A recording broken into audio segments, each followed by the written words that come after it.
అందరికీ హాయ్ అండి. ఈ పాత చామంతి మొక్కలు గత సంవత్సరంవి. Welcome to my garden tips. నేను మీ జోగి బ్రో.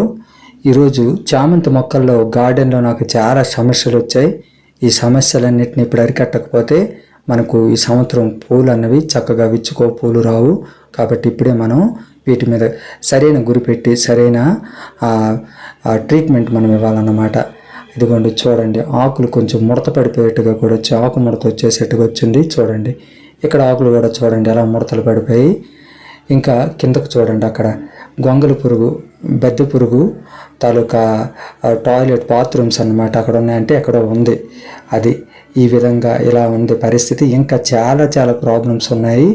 వాటినన్నింటినీ మనము ఇప్పుడు చూపిస్తాను. అలాగే పేను బంక కూడా వచ్చేసింది. ఆ పేను బంక చాలా ఇబ్బంది మొక్కలకు. చూసారా, నేను ఈ మధ్య కొంచెం అవాయిడ్ చేశాను మొక్కలు చూడటం. చామంతి మొక్కల పైన కొంచెం గురి పెట్టలేదు, సమయం లేకుండా వర్షం పడటం వల్ల కూడాను నేను కొంచెం అశ్రద్ధ చేసేసాను. చూడండి, ఇవి చాలా ప్రమాదకరం. మన మొగ్గలన్నీ రాకుండా పీల్చేస్తాయి అన్నమాట. మొగ్గల మీద ఉండే ఇది. ఇలాంటి వాటిని మనం అన్నిటిని కంట్రోల్ చేసుకోవాలి. ఇంకొక ముఖ్యమైన విషయం ఏంటంటే ఈ టైం అప్పుడే మనం జాగ్రత్త చేసుకోవాలి. ఇదిగోండి, నాకు చాలా పెద్ద దెబ్బ అన్నమాట. వర్షానికి నీళ్లు అలా ఊట పెట్టేసి ఈ చెట్టు ఎండిపోయింది. దీన్ని స్పేర్గా చేసి తీశాను. చూడండి, మట్టి బాగా తడితడిగా ఉంది. అప్పుడు ఏం చేశాను, ఇలా 3 రాళ్ళు పెట్టి ఆ రాళ్ళ పైన పెట్టాను అన్నమాట. ఈ విధంగా చేశాను. అది ఆల్రెడీ మనకు మొగ్గలు తొడిగేసే బడ్స్ వచ్చేస్తున్నాయి అన్నమాట. ఈ విధంగా వచ్చాయంటే ఇంక మన పూలు తొందరలోనే వస్తాయి. ఇది ఒక 1 మంత్ లోపలే ఫ్లవర్స్ వచ్చేస్తాయి అన్నమాట. ఇది మరి ఇప్పుడు ఫస్ట్ మన గార్డెన్లో ఇది ఫస్ట్ టైం పోస్తుంది అనుకుంటున్నాను. మనకు గార్డెన్లో ముఖ్యంగా బూడిద, వంట చేసినాక వచ్చే అవశేషం పొయ్యి బుగ్గ అనేది చాలా ముఖ్యమైన మనకు హెల్ప్ చేస్తుంది. ఉదయాన్నే మంచు పడేటప్పుడు ఈ పొయ్యి బుగ్గిని మనం వేసుకోవాలి. ఇది తడిసిపోయింది వర్షంకు, కొంచెం ఎండలో పెడుతున్నాను. ఎండినాక దీన్ని మనం వేయచ్చు. ఇది మనకు చాలా యూజ్ అవుతుంది అన్నమాట. ఈ బొగ్గులు అన్నవి కూడా మనం పొడి చేసి వేసుకుంటే మొక్కల్లో ఉండే మట్టిలో ఉండే మనకు ఎన్నో రకాల పురుగులను అరికడతాయి. ఇది నీమ్ కేక్ పౌడర్ అండి, వేప పిండిని తీసుకున్నాను. ఈ వేప పిండిని ఇప్పుడు కొంచెం మొక్క వాడిపోయింది కదా, దానికి ఇద్దాం. ఎక్కువ లేకుండా ఒక 10 grams వరకు మనము దానికి ఇద్దాం అన్నమాట. ఎందుకంటే ఇది ఎక్కువ ఇచ్చినా కూడా మనకు ఎక్కువగా హీట్ చేస్తుంది మొక్కకు. అలాగే ఇదిగోండి పొయ్యి బుగ్గి, ఆ వేప పిండి ఇదిగోండి పొయ్యి బుగ్గి నేను ఆ పేను బంక పైన ఇలా స్ప్రే చేస్తున్నాను అన్నమాట, వేసేస్తున్నాను. అలాగే వేపపిండి అనేది మన ఇంట్లో నేను ఓన్గా చేసుకున్నాను, వీడియో కూడా చేశాను. అది మీరు కావాలంటే చూడొచ్చు. అది ఫుల్ పవర్ అన్నమాట. అందులో పిప్పి కాదు, అది మొత్తం ఆయిల్ అంతా అందులోనే ఉంటుంది.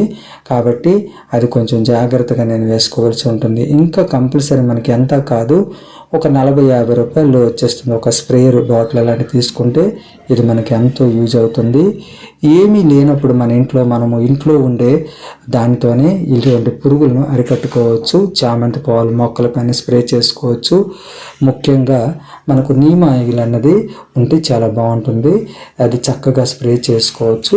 నీమ్ ఆయిల్ లేని పక్షంలో మనము ఇంకా ఇతరత్ర మన హోమ్లో రెడీ చేసుకున్న కిచెన్లోంచి వచ్చే వాటితోనే మనం చక్కగా చేసుకోవచ్చు. సింపుల్గా షాంపూ వాటర్ కానీ, లేదంటే డిటర్జెంట్ వాటర్ కానీ, ఇంకా కుంకుడుకాయ రసం కానీ, ఇంకా ఇటువంటివన్నీ మనము వెల్లుల్లి రసము, అల్లం రసము వడకట్టేసి ఇటువంటివన్నీ స్ప్రే చేసుకోవచ్చు. ఇంకొక రకము ఒక పురుగు ఏంటంటే అది చాలా మంచు మనకు సాలిడ్ ఎలా గూడు కట్టుకుందో అలా పొరలుగా అలా ఉంటుంది, మంచు పట్టినట్టుగా ఉంటుంది.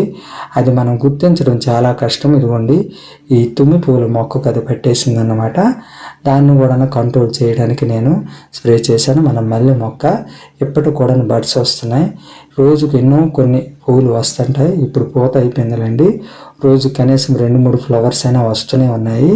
వీటి గురించి నేను మళ్ళీ స్ప్రే చేస్తున్న. పక్కనే మన గులాబీ మొక్క బడ్స్ అనేవి ఉన్నాయి. ఇంకా దానికి కూడా స్ప్రే చేస్తున్నాను. అన్ని మొక్కలకి మన గార్డెన్లో ఉన్న మొక్కలకి అన్నిటికీ కూడా స్ప్రే చేసుకోవాలి. స్ప్రే చేసుకుంటే మనకు ఉండే పురుగులన్నీ ఒకేసారి మనం అరికట్టగలుగుతాం. చామంతి మొక్కలు అన్నిటికీ కొన్నిటికి ఉన్నాయి, కొన్నిటికి లేవు అనుకుంటా ప్రతి చామంతి మొక్కకు మొత్తం స్ప్రే చేసుకోవాలన్నమాట. అలాగే వాటితో పాటు ఇతరత్ర ఉండే పక్క మొక్కలకు కూడాను మనం ఇచ్చే ఆ లిక్విడ్ అన్నది ఇస్తే గనక అప్పుడు మనకు రిజల్ట్ అన్నది చాలా బాగుంటుంది. అలా కాకుండా ఏ మొక్కకు ఉందో ఆ మొక్కకి ఇచ్చామంటే ఆ మొక్కపై నుంచి మళ్ళీ ఈ మొక్కకు రావడానికి ఆస్కారం ఉంటుంది. కాబట్టి మీరందరూ దీన్ని చక్కగా గమనించి ఈ విధంగా చేయండి. మళ్ళీ నెక్స్ట్ మనకి ఇంకొక విషయం ఏంటంటే, చామంతులకు మనకు ముఖ్యంగా ఈ టైం అప్పుడు బడ్స్ వచ్చే ఛాన్స్ ఉన్నాయి కదా, బడ్స్ వచ్చే టైం ఇంకా అయిపోయింది. కాబట్టి ఎటువంటి పరిస్థితుల్లోనూ కూడా ఎటువంటి ఫస్ట్ రానివ్వకుండా ఇక్కడి నుంచి మనం చాలా కేర్ఫుల్గా ఉండాలన్నమాట. కేర్ఫుల్గా లేకపోయినామంటే మనకి ఈ సంవత్సరం ఫ్లవర్స్ అన్నీ నాసిరకంగా వస్తాయి అన్నమాట. ఒక పక్క విచ్చుకొని ఒక పక్క విచ్చుకోకపోవటం, ఇంకా గుడ్డిగా వస్తాయి. దేనికి ఉపయోగపడవన్నమాట. మనం పూజ చేయటానికి కానీ, ఇంకా డెకరేషన్ కానీ, ఎవరికైనా ఇవ్వటానికి కానీ దేనికి ఉపయోగపడకుండా పోతాయి. కాబట్టి మనం చాలా శ్రద్ధ పెట్టవలసిన సమయం అన్నమాట ఇప్పుడు మొక్కలపైన. మనకు ఫెస్ట్ ఉన్నా లేకపోయినా ప్రతి 10 రోజులకు ఒకసారి ఏదైనా మనము ఫెర్టిలైజర్ అనేది, లిక్విడ్ ఫెర్టిలైజర్ అనేది మన మొక్కలకి ఇచ్చుకోవలసి ఉంటుందన్నమాట. ఇంకా చామంతి మొక్కల గురించి చెప్పాలంటే ఇంకా కటింగ్స్ అవన్నీ చేయటం ఆపేయటమే బెస్ట్. మరి ఇది ఈరోజు వీడియో. ఈ వీడియో కనుక మీకు నచ్చినట్లయితే please follow me, please and support me.